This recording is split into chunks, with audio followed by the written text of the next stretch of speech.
question is for Minister Smith.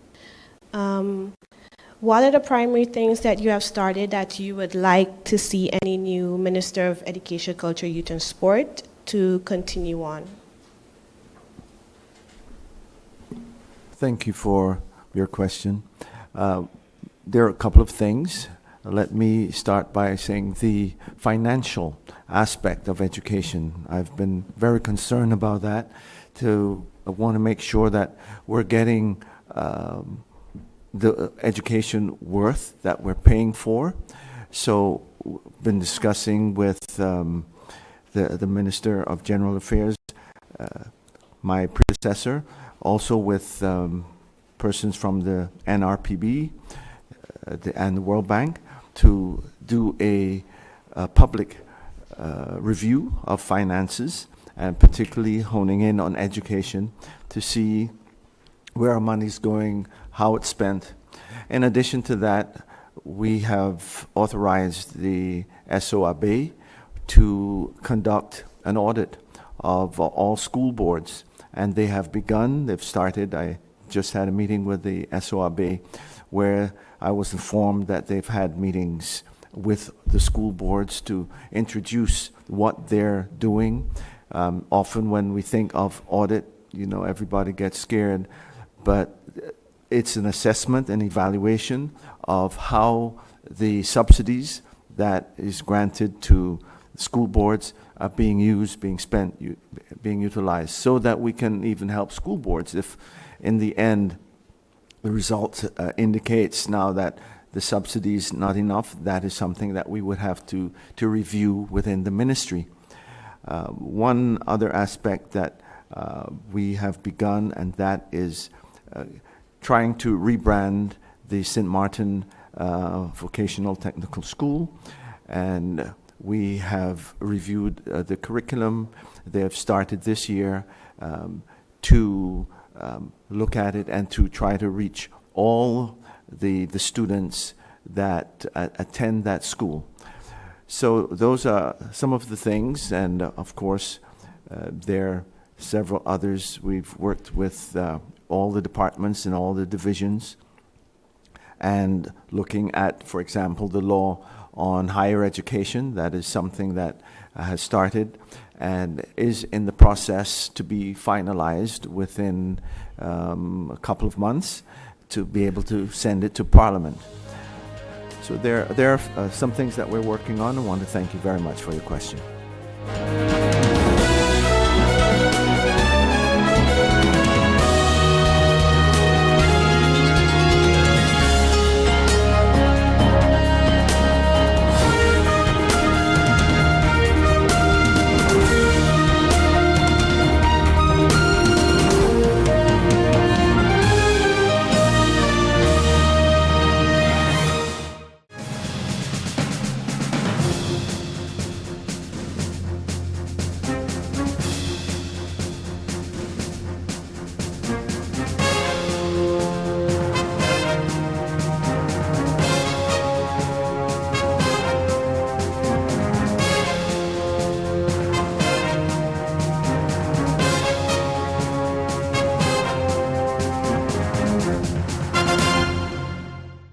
GEBE has been faithfully serving the communities of St. Martin, powering your home and our economy.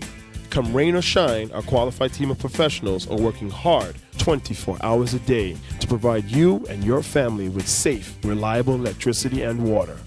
We use the latest technologies and test our products daily to maintain the highest international standards. Our friendly staff is always there to assist you, whether in person, over the phone, or online. We are committed to constantly improving our products and services, making them more efficient, effective, and environmentally friendly to serve you better today and our next generation of clients tomorrow. GEBE, powering a brighter future. Our friend Megawati is here with tips to save you energy. 1. Turn your airco temperature up. 2. Use a ceiling fan instead. 3. Buy energy-saving products. Save some green with NVGEBE. You deserve it, my hallelujah. My hallelujah belongs to you. Sing it, everyone. Sing it Let me hear you from the bottom of our hearts. My hallelujah belongs to you. Oh, my hallelujah belongs to you. Oh, my hallelujah belongs to you. You deserve it. You deserve it. You deserve it. You deserve it. You deserve.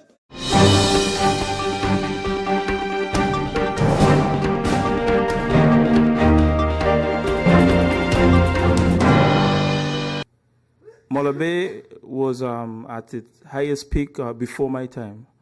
Everything that I know about Mola Bay is what was told to me from family members, friends, and mostly taxi drivers and different people within the community.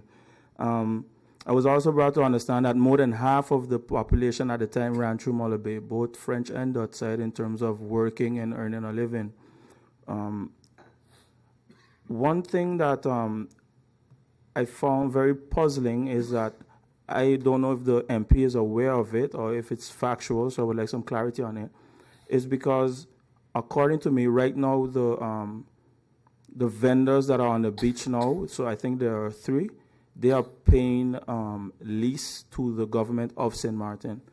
And from what I was made to understand, the issue was between Sun Resorts and the vendors, Sun Resorts claiming that they are on their property. Now, if government via the Department of Romy, let's say assign a certain amount of square meters to these vendors, and they are now paying lease to government, how is it possible then that Sun Resort were claiming that that is their property? So I'd just like some clarity on that, because I mean, then it's clear then that the government of St. Martin, people of St. Martin own this property if they have to pay lease to the government. So I'd like some clarity on that one. Also in the presentation, Mr. Chairman, I saw that Central Bank has revealed that India has overstated the value of the property on their books to $431 million. This includes plans for a boardwalk, marina, pond, and buildings that don't exist. Now, if I am bringing someone to, this is a question now to you, through you, Mr. Chairman. If I'm bringing someone to do an evaluation on my property, do an appraisal, they have to come there and physically see all these things. So I want to know, I'm guessing, I hope then, I'm not sure if the MP can answer or maybe the investigation will reveal this. How is it possible that they can do an appraisal on things that don't exist? Who did the appraisal? If this information is already readily available, I would like to know. Through you, Mr. Chairman, I'd like to, well, some things I was already speaking to him about in a break and prior to this. For me, the parts where government is responsible, and that is to me in reclaiming what is by constitution legally St. Martin's, shouldn't even require an inquiry. So for that part, Mr. Chairman, I would just like to suggest that we issue a letter to government asking them to take the necessary steps to reclaim what is legally St. Martin's, whether it's by rewriting the Maidbury via cadastre or whatever needs to be done, because I do not believe that, and I've heard this in the past when we are building roads through private property and the negotiations are stranded, there are steps to be taken where government claims the land and then the property owners accept whatever is then by law decided that they should receive for the appropriation of their land. In this case, this is land that rightfully, and everybody can see, belongs to, and then it's stated, the waters belong to the island of St. Martin, so that someone can buy property surrounding water and claim the water. Maybe it was an oversight back then, let's pretend that that's what it was, and government can, in that way, take the necessary steps to reclaim what is rightfully ours, which would be the Mullet Pond, which is not only historical but a UNESCO protected site, as MP Richardson already stated, and the EPIC and the other Nature Foundation, they've gone through there, they've taken the king through there, they've taken everybody else through there, and I'm sure they didn't get anybody's permission to do so. It is technically the property of government. The access road can also be included, and then when the Made brief is rewritten, it excludes the pond and the access road specifically, as well as clearly defines how many meters from the actual shoreline would then belong to the person holding the lease, or from what I understood, this was government land anyway, so isn't it on a lease as well, or was it bought? It was bought. Okay, something that was presented here too that wasn't clear to me. Mr. Chairman, it was stated that in 1969, the development and/or construction started, and then was transferred to Sun Resorts. So to who owned the property in 1969 when the development actually started? Who was the first transfer in 57 made to? So it was mentioned that a transfer was made, but do we have information as to who, in whose name, or which company's name it was back in 57, 69, prior to Sun Resorts in 71, as far as I understood from the presentation of my colleague. For the other parts where MP Bryson has stranded in receiving information, I totally agree that the inquiry is needed. But just as a matter of course, I believe anything that government is within its power to regulate should be done via whether instruction from Parliament, via motion, or whatever case it may be, to get that ball moving. So thank you for bringing this the next step. And I pledge to continue to support this initiative. Thank you, Mr. Chairman.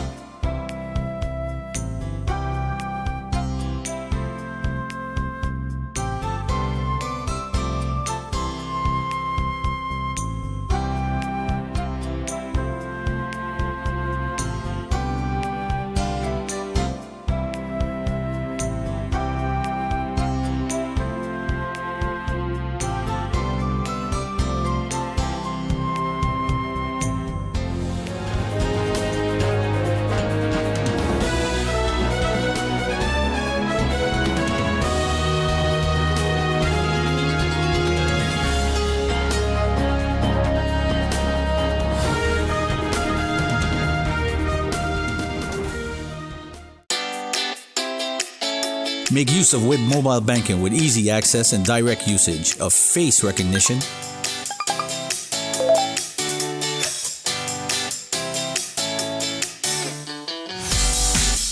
PIN code,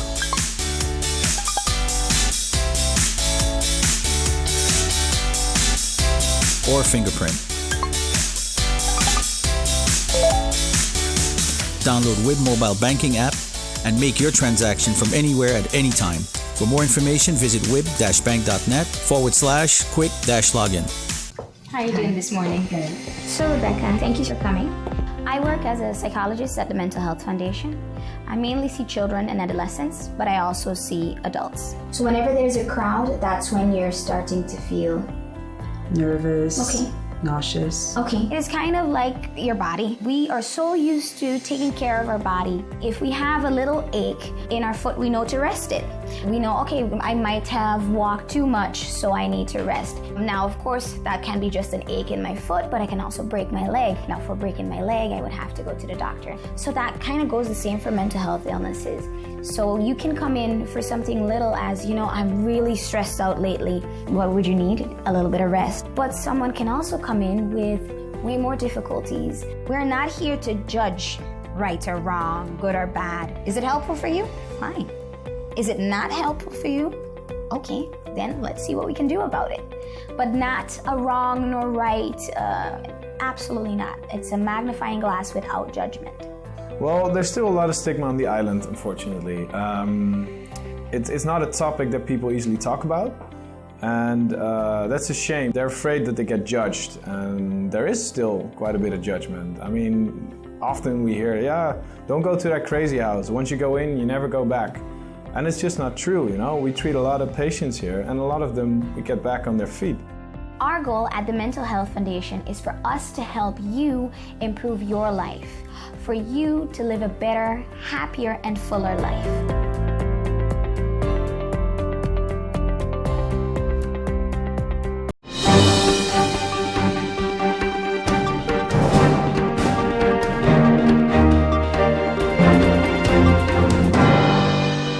Mr. Chairman, I would like to know, has the government had any strides, and it's something that was discussed in tripartite discussions with the islands, of creating our own budgeting chamber or a local entity with some level of independence to St. Martin, but yet a local institution to also advise on our budgetary situation in St. Martin?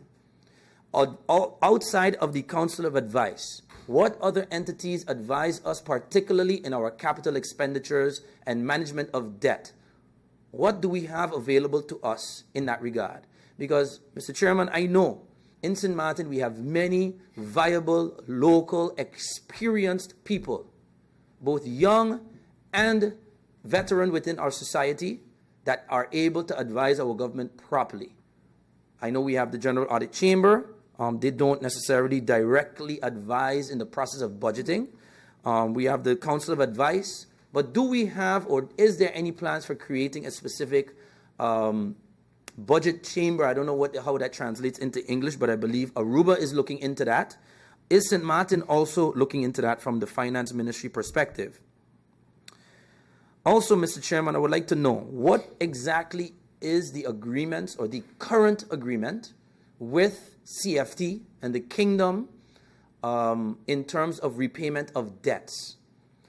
Oftentimes, I heard it come out there and thrown into the public that, oh, the national debt of St. Martin is, let's say, 10,000 guilders per person, and then that creates this bit of a hysteria as to what that debt is. What arrangements have been made since 10-10-10 for debt? How much has St. Martin lived up to? But what I really want to know, how much has the Netherlands and our Kingdom partners lived up to? For example, with regards to our pension fund, we're here talking about increasing the pension age and making the pension more solvent, but don't we have money that's owed by other Kingdom partners to St. Martin through our APS fund? Is there any outstanding debt arrangements or debt forgiveness arrangements with the Netherlands that has not been fulfilled? Or have those been changed for any reason over time on the recommendation of the CFT? I would like to know that. Because another thing as a new country, and I use the term very loosely, is that going into country status with an exorbitant amount of debt puts you in at a very big disadvantage. One of the key examples, and we see many times articles and studies showing that Haiti, when they went for their independence, basically had to pay France $19 billion in order to get their independence. And you can imagine what that has done to this day for their economy. What level or lack of head start have we had, and have those arrangements been fulfilled with Kingdom partners?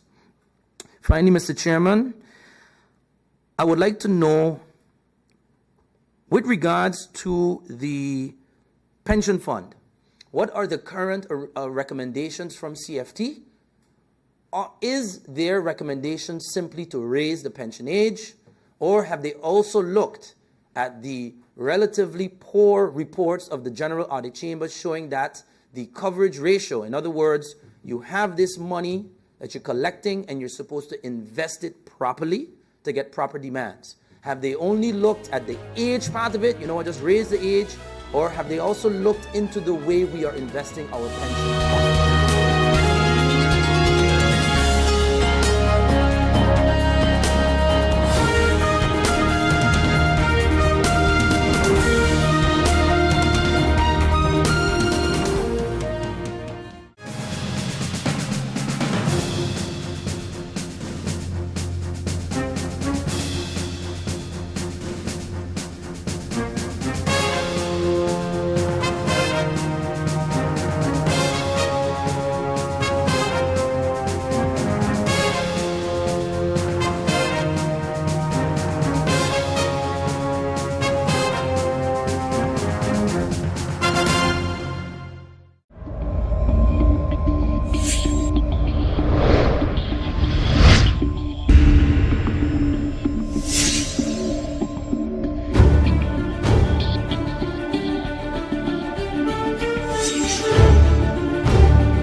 Hello, St. Martin. My name is Jose Helaga and I play basketball. I have organized basketball events in St. Martin. Sport matters to me because it makes everybody come together in unity. So I challenge the businesses community to step up for sports and help us rebuild and repair our facility. I'm also asking the community to nominate local businesses in your area to take on the challenge and step up for sport because sports matter. Check out the Department of Sports SXM Facebook page for more information. Hashtag Sport Matter, hashtag Are You In?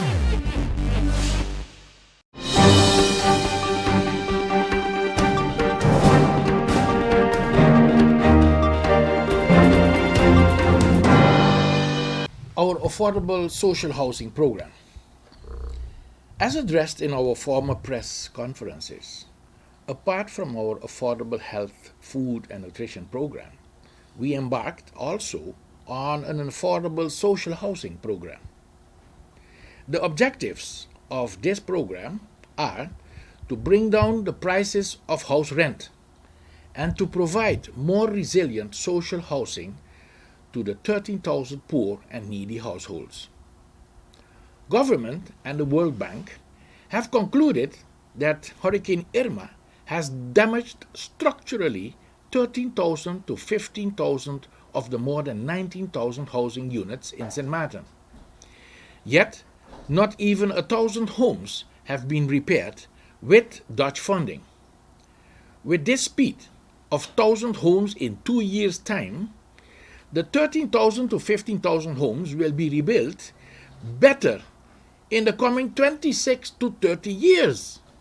And this is unacceptable, especially with the risk of every year almost another hurricane.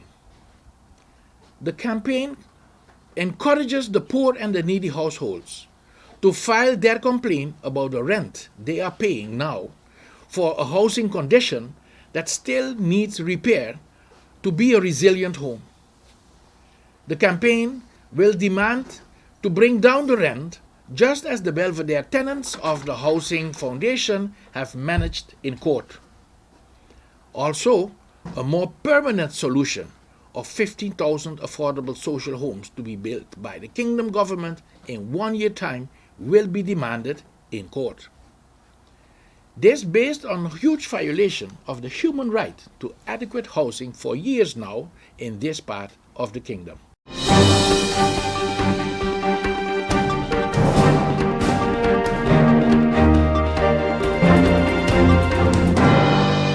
In our previous videos, the role of the Parliament of St. Martin and the Organization of Parliament were highlighted. In this video, we will focus on the admission of elected persons as members of Parliament. How long is the term of Parliament? Based on our Constitution, the term of Parliament is 4 years. This means that every 4 years, elections are held to determine who will become a member of Parliament. Elections are free and are held by secret ballot. Members of Parliament are elected on the basis of proportional representation. What is proportional representation? Proportional representation is an electoral system in which virtually all votes cast count towards the distribution of seats. The total number of votes cast is divided by the number of seats. The result is called the quota. The number of seats that a party obtains is calculated by dividing the number of votes obtained by that party by the quota. A party that receives fewer votes than the quota does not receive a seat. After that, the residual seats are distributed. The persons with the highest amounts of votes on a list of a political party that has acquired one or more seats can become a member of Parliament. But how can someone become a member of Parliament? First of all, the person needs to postulate him or herself on the list of a political party. In order to do so, the person needs to be a resident of St. Martin, a Dutch national, 18 years or older, and not be excluded from the right to vote. So who can vote in an election? Residents of St. Martin who are 18 years or older that have the Dutch nationality and are not excluded from the right to vote. How do you, as a citizen, fit in all of this? Article 44 of our Constitution states that the Parliament represents the entire population of St. Martin, even those that did not vote at all. So basically, members of Parliament work for you, the people of St. Martin. You decide who becomes a member of Parliament when you cast your vote on election day. What else does a person have to do to become a member of parliament once elected? After the results of the election are made public by the Central Voting Bureau, the elected persons bring their credentials to parliament. Credentials consist of a letter from the Central Voting Bureau stating that the person that he or she has been elected and another letter stating that the person accepted his or her election. The Parliament then investigates the credentials of the 15 persons that the Central Voting Bureau has deemed elected and have accepted their seats. If Parliament's Credentials Committee finds all documents in order and the Parliament agrees, the 15 persons are then accepted as members of Parliament. The newly elected members of Parliament then go to the Governor for the ceremonial part, the oath taking. To learn more about Parliament, please watch our subsequent videos. Be sure to keep up to date with the Parliament of St. Martin via our website, Facebook, and Instagram.